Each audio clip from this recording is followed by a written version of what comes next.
జగిత్యాల జిల్లాలో రోడ్డు ప్రమాదం జరిగింది. ఆగి ఉన్న లారీని బైక్ ఢీకొట్టింది. ప్రమాదంలో బైక్ పై ప్రయాణిస్తున్న ఇద్దరు మృతి చెందారు. మేడిపల్లి శివార్లో ఘటన జరిగింది. మృతులను ఆదిత్య, విఘ్నేష్ గా గుర్తించారు. బైక్ పై మొగిలిపేట నుంచి ఆరేపల్లికి వెళ్తుండగా ఘటన జరిగింది.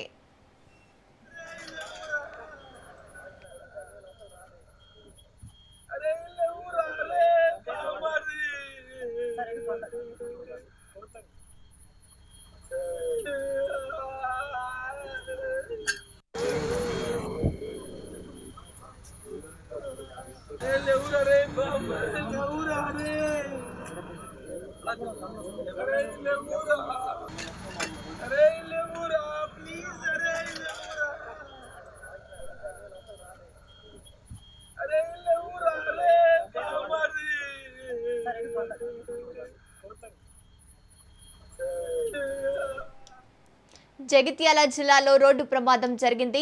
ఆగి ఉన్న లారీని బైక్ ఢీకొట్టింది. ప్రమాదంలో బైక్ పై ప్రయాణిస్తున్న ఇద్దరు మృతి చెందారు. మేడిపల్లి శివార్లో ఈ ఘటన జరిగింది. మృతులను ఆదిత్య, విఘ్నేష్ గా గుర్తించారు. బైక్ పై మొగిలిపేట నుంచి ఆరేపల్లికి వెళ్తుండగా ఘటన జరిగింది.